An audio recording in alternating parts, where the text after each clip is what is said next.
বিসমিল্লাহির রহমানির রহিম। আলহামদুলিল্লাহ, সকল প্রশংসা সেই মহান রবের, আর লক্ষ কোটি দরুদ ও সালাম আমার নবীর প্রতি, দিনী যুগের ভাই ও বোন সবার প্রতি আমার আন্তরিকত সালাম। আসসালামু আলাইকুম ইয়া রহমাতুল্লাহ ইয়া বারাকাতুহু। আমি আদম নূরের সন্তান, আদম থেকে রব নিয়ে আমি আপনাদের মাঝে বক্তব্য দিচ্ছি। আজকের আলোচনা কোরআনের গর্ব নিয়ে। এই কোরআন সর্বপ্রথম আল্লাহ পাক যাকে দান করেছিলেন তিনি হলেন সেই নূরে আহমদুন, আর সেই নূরে আহমদুন থেকেই সেই বিশ্ব নবী, তার মাধ্যমে এই পৃথিবীতে আল কোরআন প্রকাশ হয়েছে। আর এই আল কোরআন প্রত্যেকটা মানুষের সেই নূরে আহমদুন আল কোরআনের যে হরফগুলো আছে তাকে পড়ায় থাকেন।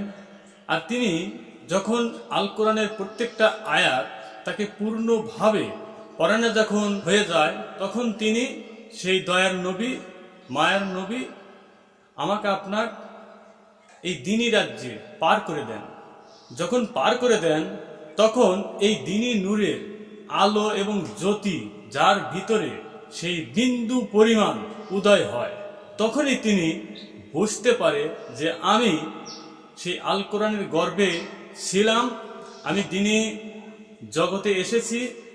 এই দ্বীনি জগৎ থেকে আমার যাইতে হবে সেই আল্লাহ পাকের গর্বে। আর সেই আল্লাহ পাকের গর্ব একমাত্র আদিপিতা হযরত আদম শফিউল্লাহ করা হয়েছিল। আর তিনি সেই গর্বে নিক্ষেপ করা হয়, তখন সেই গর্বে একমাত্র সেই আল্লাহ পাকের যে লেখাপড়া, সেই লেখাপড়ায় সেই আদম গর্বে থেকে লেখাপড়া করেন এবং সেইটাই এই পৃথিবীতে প্রকাশ করেন। আর সেই গর্ভের মধ্যেই একমাত্র সেই আল্লাহ পাকের নবমণ্ডল থেকে ভূমণ্ডলের অতীতক্রম তিনিই একমাত্র করতে পারেন। এই নবমণ্ডল আর ভূমণ্ডলের অতীতক্রম এই সৃষ্টির গুণী মানব সেই আল কোরআন মেনে সেই আদম গর্ভে যখন প্রবেশ করেন, একমাত্র তিনিই পারেন এই সৃষ্টির গুণী মানবকে আল কোরআনের হিদায়েত, তিনি একমাত্র পারেন হিদায়েত দাতা এবং হিদায়েতকারী, তিনি সৎপথ দেখান। তাই এককভাবে শুধু যদি আল কোরআনের গর্ভের মধ্যে থেকে তিনি পালন করে, আদম গর্ভের যে আদম নূরের সত্য যদি একত্র না করতে পারে, তাহলে কখনই একজন পূর্ণ মানব হয় না। তাই দুটোই ওই ব্যক্তির জানা চেনা থাকতে হবে, তবেই তিনি একজন পূর্ণ মানব তৈরি করতে পারেন। আল্লাহ পাক নিজে এসে কাউকেই এই হুকুমগুলো কাউকে জানাবে না, কাউকে দিবে না। অবশ্যই একজন প্রতিনিধি এই পৃথিবীতে আসবেন, তিনি হলেন আদিপিতা হযরত আদম শফিউল্লাহ। তারই উপরে যে সকল আয়াত কালাম শিখে দেওয়া দায়িত্ব দেওয়া হয়েছে, ইহা সেই আল কোরআনেই প্রমাণ আছে। আর শুধু আল কোরআন যে গর্ব, সেই গর্বর যে আহাদ থেকে আহমদুন, আর আহমদুন থেকে যে আমাদের প্রিয় নবী এটা পেয়েছে, তিনি তার অতীতক্রম একমাত্র এই দ্বীনি রাজ্যে পৌঁছা দেওয়া পর্যন্ত। এই দ্বীনি রাজ্যে পৌঁছে যাওয়ার পরেও যে আল্লাহর গর্বে যাইতে হবে, যার যার গর্ভের লেখাপড়া কিন্তু সেই দিতে পারে। তে আল্লাহ পাকের গর্বের হিসাব আল্লাহ পাক তার প্রতিনিধিকে দায়িত্ব দিয়েছে। আহমদুন থেকে যে দায়িত্ব পর্যন্ত এই দ্বীনি জগৎ পর্যন্ত পৌঁছা দিবে সেই আমাদের প্রিয় নবী। আমাদের প্রিয় নবীর অস্তিত্ব, তার ধর্ম এবং কর্ম, এটা হলো আমাদের এই মানব ভাণ্ড। তিনি আমাদেরকে সেই নবুয়তের গর্ভের ভিতরেই আমাদেরকে এই ভাণ্ড পঙ্খনে পঙ্খনে কিন্তু তিনি আমাদেরকে লাগিয়ে এই দ্বীনি জগতে পাঠিয়ে দিয়েছেন। তাই এই জগতে এসে, এই দ্বীনি জগতে এসে আমরা সেই লেখাপড়া আল কোরআনের যে লেখাপড়া, তারই মধ্যেই আমরা লিপিবদ্ধ হয়ে আছি। কিন্তু কখনই সেই আল্লাহ পাকের গর্ভে এবং আদম গর্ভে আমরা প্রবেশ করতে পারিনি। যতক্ষণ পর্যন্ত আমরা সেই আদম গর্ভে, আল্লাহ পাকের গর্ভে যতক্ষণ পর্যন্ত আমরা প্রবেশ না করব, কখনই একজন মানুষ পূর্ণ হয় না। দুটোই আমাদেরকে প্রয়োজন। তাই আমি বিশ্বের মানুষকে আহ্বান করব যে আপনারা আল কোরআন এবং আল্লাহ পাকের যে আদেশ এবং নির্দেশ দুটোই আমাদের পালন করতে হবে।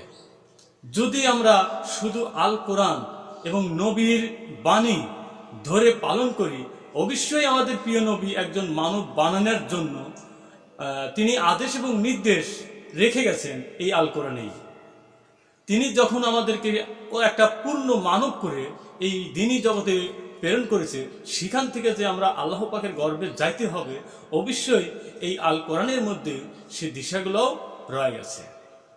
তাই আমাদের প্রিয় নবী এত সুন্দরভাবে আমাদেরকে দয়া করছে, মায়া করছে, কিন্তু আমরা সেটা ভুলে গেছি। ভুলে যে সেই আল কোরআনের গর্ভেই আমরা পথ চলছি। কিন্তু লক্ষ্য করে দেখেন যে এই দুনিয়াতে যে লেখাপড়াগুলো আছে, প্রাইমারি স্কুল থেকে লেখাপড়া করে হাই স্কুলে যাইতে হয়, হাই স্কুল থেকে লেখাপড়া করে কলেজে যাইতে হয়, কলেজ থেকে লেখাপড়া করে হয়তো ভার্সিটি যাইতে হয়। তে এখানে সেই প্রাইমারি স্কুলে লেখাপড়া করে যদি আমরা হাই স্কুলে ভর্তি হই, আর সেই হাই স্কুলে লেখাপড়া যদি না করে যদি সেই প্রাইমারির লেখাপড়াই করি, তাহলে কি হাই স্কুল থেকে আমরা কি কলেজে যাইতে পারবো? কখনই যাইতে পারবো না। তাই আমাদের প্রিয় নবী এত সুন্দরভাবে আমাদেরকে সেই প্রথম যে ধাপ, প্রথম যে স্তর, সেই স্তরটা ছিল সেই আল কোরআনের গর্ভ। আল কোরআনের গর্ভ মেনে অবশ্যই আমরা যখন সেই আল কোরআনের গর্ভে ছিলাম, তখন তিনি সেই আমাদের প্রিয় নবী আমাদেরকে সেই প্রত্যেকটা অক্ষর, প্রত্যেকটা হরফ আমাদেরকে কিন্তু তিনি পড়ায়া দিছেন। কিন্তু আমরা যখন দিনী জগতে এসেছি, তখন সেই দিনী জগৎ থেকে আমরা যে সেই আদম গর্ভে যাইতে হবে, সেটা আমরা ভুলে গেছি। সেই আল কোরআনের গর্ভে আমরা পড়ে আছি। কিন্তু ইহা নয় আল কোরআনকে আমি মানব না, তা না। আল কোরআনকে মাইনেই আমাদের সেই আদম গর্ভে নিক্ষেপ হতে হবে। আর আদম গর্ভটা কার? আদম গর্ভটাই হলো আল্লাহ পাকের। আর আল্লাহ পাকের গর্ভে যে ব্যক্তি থাকে, তার কি আর কোনো ভয় আছে, ডর আছে? তার কি কোনো চিন্তা চেতনা আছে? যেমন আল কোরআনে এরকম একটা আয়াত এসেছে যে যারা আল কোরআনকে মেনে চললো, আল্লাহ পাকের আইন মেনে চললো, তাদের আর কোনো চিন্তাও নাই, তাদের কোনো ভয়ও নাই। তাই আমরা সকলেই আল কোরআনের আইনকে আমরা ফলো করব এবং সেই আদম গর্ভের যে লেখাপড়া আছে, সেই লেখাপড়াগুলো আমরা ফলো করব এবং আদম গর্ভের যিনি দাতা, তার কাছ থেকেই আমরা এই আল কোরআনের হেদায়েত এবং আদম গর্ভের আদেশ এবং নির্দেশ আমরা পালন করব। ইহাই আমাদের কাজ। এক জগৎ থেকে আরেক জগতে যাইতে হয়। যদি আমরা সেই এক জগৎ থেকে আরেক জগতে না প্রবেশ করতে পারি, তাহলে আল্লাহ পাকের তত্ত্ব, আল্লাহ পাকের যে জগৎ, এই জগৎ কিন্তু আমরা কখনোই বর্ণনা দিতে পারবো না। যেখানে বলা আছে জিব্রাইল, মিকরাইল, ইসরাফিল, আজরাইল, আরেকটা দিক আছে, সেটা বলছে চারটে রিসালত, আগুন, পানি, মাটি, বাতাস এবং রাত এবং দিন, এগুলোর মধ্যে প্রবেশ করতে হলে অবশ্যই আপনার সেই ধাপগুলো পালন করতে হবে। আর সেটা একমাত্র ওই ব্যক্তিই পারে যে নবমণ্ডল থেকে ভূমণ্ডল অতিক্রম করতে পারে। আমি বলছি না যে আপনারা কোরআনকে অতিক্রম করেন, না, কোরআন ধরেই আল্লাহ পাকের গর্ভে নিক্ষেপ হতে হবে। কেননা কোরআনের আইন আর আল্লাহ পাকের আইন মানে একই জিনিস পালন করতে হবে। কেননা সারা জীবন যদি আমি সেই প্রাইমারি স্কুলেই লেখাপড়া করি, তাহলে কখনই আমি ওই হাই স্কুলেও যেতে পারবো না, কখনই কিন্তু আমি কলেজেও যেতে পারবো না। তাই লেখাপড়ার যেরকম ধাপ আছে, আত্মজগতের লেখাপড়া, আল্লাহ পাকের লেখাপড়া, এরকম ধাপ আছে। তার সার্টিফিকেট অবশ্যই তার রবই তাকে দান করবেন। মানুষে যে সার্টিফিকেট দেয়, সেই সার্টিফিকেট কখনই আল্লাহ পাক কবুল করবে না। আর আল্লাহ পাক যাকে সার্টিফিকেট দেয়, সেই সার্টিফিকেট সমস্ত পৃথিবীর মানুষও যদি অস্বীকার করে, তাতে কোনো যায় আসে না। তাই আমি অনুরোধ রাখবো সকলেই নবীর আদর্শ এবং আল্লাহ পাকের আদর্শ যে ব্যক্তি এই পৃথিবীতে প্রকাশ হয়েছিল তার মাধ্যম দিয়ে আমরা সেই ধর্ম প্রকাশ করব। অনেক আলেম বলে ইমান ইমান আনা, এই বলে যে বিশ্বাসের নাম ইমান আনা। আল্লাহ আছে বিশ্বাস করো, নবী আছে বিশ্বাস করো, হৌত মৌত বিশ্বাস করো। কিন্তু আসলে এই যে হৌত মৌত আছে এটা তো কমাম, আল্লাহ আছে কমাম, নবী আছে কমাম। এটা আপনি বললেও থাকবে, না বললেও থাকবে। তাহলে ইমান এমন একটা জিনিস, সেটা একটা বস্তুগত জিনিস, তাকে ধরা যায়, তাকে ছোঁয়া যায়, তার প্রতি ইমান আনা যায়। এখন ইমান তো আনতে হবে, আমার প্রতি ইমান আনতে হবে, এবং আমার মধ্যে যে সেই আল্লাহ পাক, সেই বেল গায়েব লুকানো কিছু বস্তু আছে তার প্রতি আমাদের ইমান আনতে হবে। এখন সারা বিশ্বের মানুষের প্রতি কি আমি কোনো ইমান আনবো? নাকি আল কোরআন কি বলে যে যে নিজকে নিজে চিনেছে সে অবশ্যই আল্লাহ পাককে চিনেছে। তাহলে কোরআন বলে তুমি তোমাকে চেনো, তুমি তোমাকে পালন করো, আর আমরা মানতে যাই, চিনতে যাই আমাদের অস্তিত্বের বাইরে কারা ধর্মীয় নেতা এসেছিল, কোন কবি কোন কথা বলেছে, কোন সাধক কোন কথা বলেছে, আমরা সেগুলো পালন করতে যাই। অবশ্যই তাহারাই নির্বোধ যে যাহারা নিজকে ছেড়ে দিয়ে অন্য মানুষের উপাসনা করতে যায়, তারাই হলো নির্বোধ, তারাই হলো অন্ধ, তারাই হলো অজ্ঞানী। থেকে নিজের মধ্যে যে সেই নবী আছে, আল্লাহ আছে, কেননা আমার বলতে কোনো সত্য নেই, আল্লাহ সত্য আছে, নবীর সত্য আছে।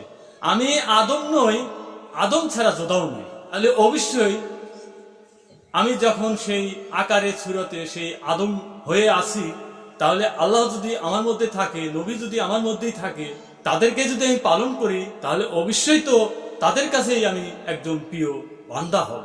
যাকে মানে অবশ্যই সে তো অবশ্যই তাকে সার্টিফিকেট দিয়ে থাকে। তাহলে এই পৃথিবীর মানুষ যদি আমাকে সার্টিফিকেট না দেয়, তাতে আমার কোনো আসে যায় না। আমার রব, আমার মালিক যদি আমাকে সার্টিফিকেট দেয়, ইহাই চির সত্য, ওনাই চিরস্থায়ী একজন জান্নাতি মানুষ হবে। পৃথিবীর মানুষের লেখাপড়া জ্ঞান দিয়ে কখনই আল্লাহ পাকে পাওয়া যায় না। পৃথিবীর লেখাপড়া আল্লাহ পাক কখনই, যত টাকা পয়সা ধন দৌলত আপনি ইনকাম করেন, অর্থ উপার্জন করেন, আল্লাহ পাক এগুলো কিছুই দেখবে না। একমাত্র দেখবে আপনার ঈমান, আপনি কি করেছেন। অন্যের প্রতি আপনি যাই কিছুই করেন, আপনার ফল হবে না, আপনার এক বিন্দু পরিমাণ কাজে আসবে না। আপনার প্রতি আপনি কি করেছেন সেইগুলো ফলো করেন, সেইগুলো মজবুত করে ধরেন, সেই রশি এমন মজবুত করে ধরেন যেন আপনার নিজ স্বীয় ধর্ম স্বীয় কর্ম থেকে যেন এক বিন্দু পরিমাণও আপনি পিছিয়ে না যান। ধর্ম প্রকাশ করতে হবে। কার ধর্ম প্রকাশ করতে হবে? যিনি ধর্মদাতা যে কথাগুলো বলবেন সকল পৃথিবীর মানুষের জন্য বলবেন। কে মানবে না মানবে সেটা হলো তাদের বিষয়, কিন্তু যিনি বলবেন সকল মানুষের জন্য উপকার এবং কল্যাণ হয়।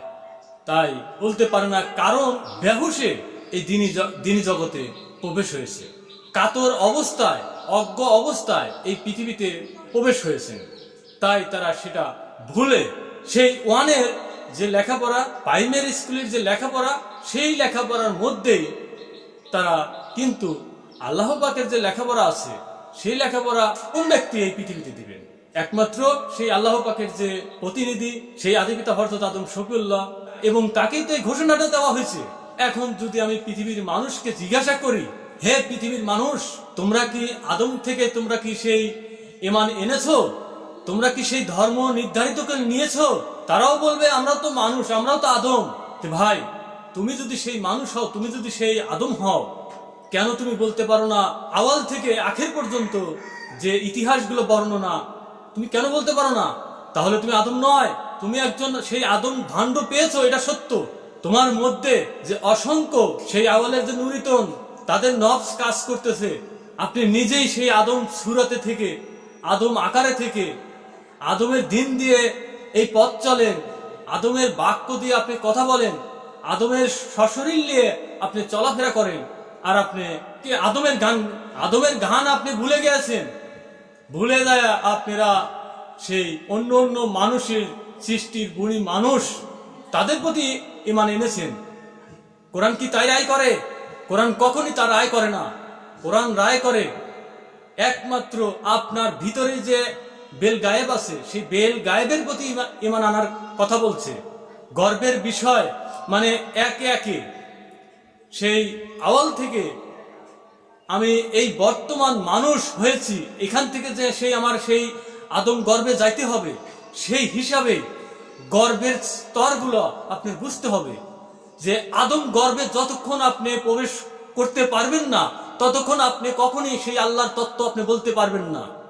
আপনারা বর্তমান আছেন সেই আহম্মদুনির গর্বেই প্রবেশ হয়ে, সেই আহম্মদুনির গর্ব আপনারা কখনই ত্যাগ করতে পারছেন না।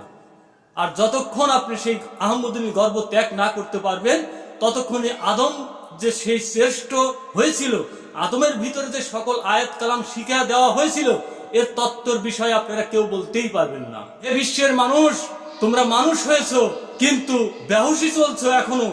আপনারা শ্রেষ্ঠ জন্মে এসেও আপনারা অশ্রেষ্ঠর কাজ কাম করে চলছেন, মিথ্যার আশ্রয়ে চলছেন, ধুলায় মিশে যাওয়ার কাজগুলো করছেন। নাই মানব থেকে সেই মানব হয়েছেন, হিসাব করতে পারেন না যে কোথা থেকে আমি এই মানব হয়েছি। আমার যে কর্ম আছে সেই আল্লাহ পাকের ধর্ম মেনে সেই আল্লাহ পাকের জাতি হওয়ার জন্য যে আমার কর্ম করতে হবে, সেই কর্মগুলো আপনারা ভুলে গেছেন সেই বেহুশে। তাই আমি আদম সন্তান হিসাবে আপনাদেরকে অনুরোধ রাখি যে জন্ম হয়েছে, সামনে মৃত্যু আছে, তাই আপনারা সেই আল্লাহ পাকের গর্বে, সেই আদম গর্বে নিক্ষেপ হওয়ার জন্য, সেই আদেশ নির্দেশ মেনে চলার জন্য আমি আপনাদের মাঝে প্রচার এবং বক্তব্য দিয়ে থাকি। তো যাই হোক, হয়তো ইউটিউবে যেহেতু আমি কিছু আলোচনা নিয়ে এসেছি, তাই ভিডিওটা তেমন বড় করা যাচ্ছে না আপনাদের কাছে। আমি আবারও যদি আমার রব বক্তব্য নিয়ে আসার মতন সুযোগ আমার রব করে দেয়, তখন আমি আপনাদের মাঝে বক্তব্য নিয়ে আসব। তাই আজকের মতো আমি বক্তব্য সমাপ্তি করছি। আমার রবের তরফ থেকে আলোচনা নিয়ে এসেছিলাম, আমার রবের তরফ থেকে আলোচনা সমাপ্তি করছি। আসসালামু আলাইকুম ইয়া রহমাতুল্লাহ ইয়া বারাকাতুহু।